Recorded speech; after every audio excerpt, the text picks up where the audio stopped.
Eu vou começar o vídeo com uma informação que eu acredito que pouca gente no Brasil saiba. Então, existe uma continuação do Eternauta, sim, é uma sequência aqui do Eternauta original, em prosa, escrita pelo Osterheld e publicada na Argentina nos anos 60. Inclusive, cara, que raiva que me dá. Eu tava em Buenos Aires, sim, fiz uma viagem, fui uma vez para Buenos Aires e eu encontrei esse livro, tá aqui a capa, que é Eternauta e Outros Contos de Ficção Científica, pelo Osterheld. Meu grande problema é que eu não sei espanhol. Até daria para ler meio que num portunhol, mas achei melhor evitar. E eu ia ficar com esse livro pra nada na estante, por mais que eu quisesse realmente ler, né? Pô, gente, estamos falando de Hector Osterheld fazendo contos de ficção científica e ainda uma continuação por Eternauta. Parênteses aqui, acho que é só importante dizer, essa continuação ela é inacabada, mas a gente já vai falar mais sobre isso. Então, eu deixei esse livro passar, e aí a Trem Fantasma entrou em contato comigo, isso tem alguns meses, e falou: Vini, tu sabia que a gente vai lançar um livro chamado Eternauta e Outros Contos de Ficção Científica? E não só isso, esse livro vai ser ilustrado pelo Chico, sim, o Chico do Três Buracos, do Lavagem, etc, etc. Gente, os herdeiros de Hector Osterheld aprovaram um material inédito brasileiro, né, feito por nós, do Eternauta. Então, esse livro, ele acaba de entrar em campanha no Catarse, nesse exato momento. O lançamento acontece na CCXP, que inclusive vai ter o Chico, né, veja só, como convidado. Vocês estão vendo aí imagens do projeto gráfico da Trem Fantasma. Na verdade, a gente está falando aqui do lançamento triplo no Catarse, porque fora o Eternauta, tem Mulher Diaba no Rastro da Perdição, onde Ataíde Brás se junta com o Laudo Ferreira, que, como vocês devem ter percebido pelo título, é a sequência de um clássico do quadrinho nacional desenhado por Flávio Colim. Ao mesmo tempo, a editora também vai lançar A Cubana, que junta o Marcelo Fontana e o Jordi numa história inédita e completa, e que é a primeira de uma série de ficções criminais que saem, então, pela Trem Fantasma. Tanto o Eternauta, né, o livro do Eternauta, quanto esses dois quadrinhos estão aqui na descrição do vídeo, tem link para o Catarse. É claro, quem é assinante do Clube do Trem tem desconto especial, vocês estão vendo aqui na tela. Esse vídeo é uma parceria com a Trem Fantasma, se assina o Clube do Trem, tem desconto e vai ser feliz. Galera, mas o ponto principal desse programinha é falar sobre o livro do Eternauta.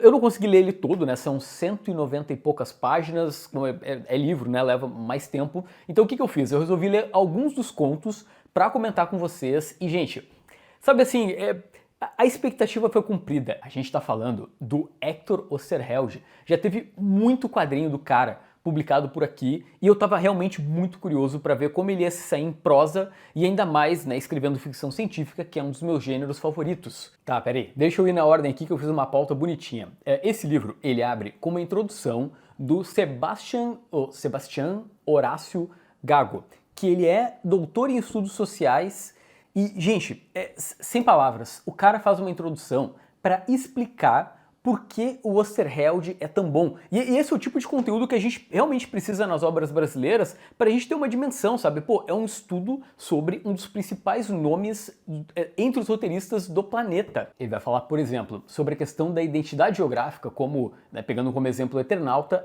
a história se passa na América Latina, né? Os personagens têm características do povo argentino. Vai falar muito sobre como o Osterheld sempre coloca o homem comum contra o extraordinário. Tá, deixa eu citar algumas histórias. A primeira delas, a que eu mais gostei, na verdade, chama-se Árvore da Boa Morte, que abre com a Dona Maria Santos, sim, uma senhora que está sentada numa árvore pensando como ela não conseguiu sobreviver. Não é que ela não conseguiu sobreviver, ela não conseguiu se adaptar à vida em Marte. Aí ela vê o netinho, vê a filha, o genro, e eu não vou falar muito mais para não estragar.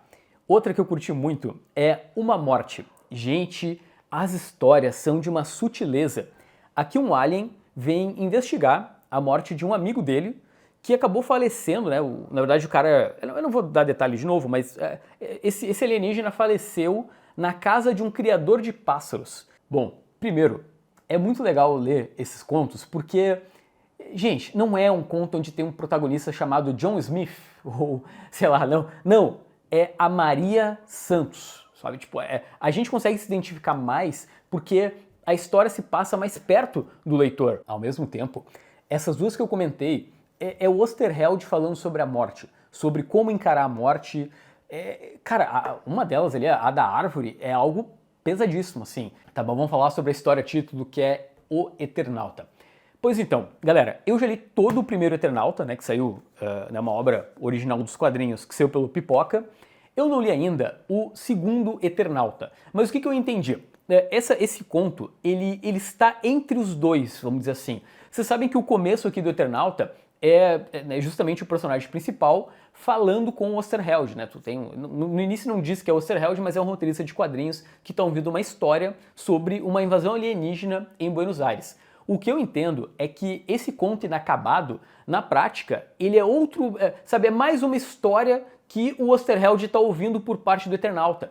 E o legal é que essa história mostra o que acontece depois da invasão alienígena. Ele mostra a continuação especificamente da invasão alienígena. É meio complicado de explicar sem estragar, mas levando em conta que o Eternauta envolve viagem no tempo, eu acho que fica fácil de vocês entenderem que sim, pode ter uma história sobre o final da invasão contada entre um Eternauta e o outro Eternauta. O interessante aqui é que o próprio Han Salvo acaba indo parar em Nova York, sim.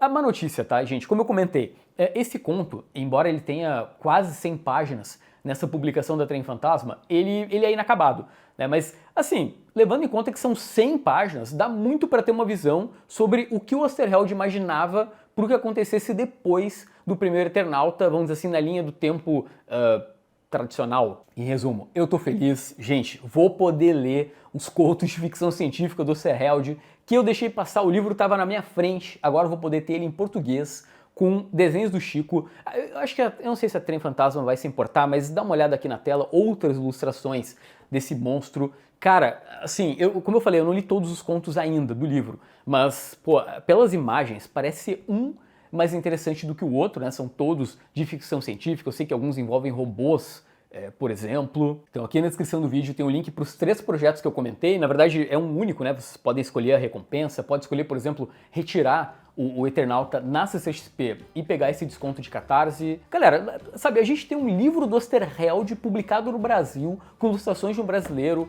Pô, e ainda mais a própria Trem Fantasma, né? Eu conversei com eles falaram, a nossa primeira opção era justamente o Chico. Tem link aqui embaixo e até o próximo vídeo, tá? E lembra de apertar no botão do like, isso ajuda muito, tá?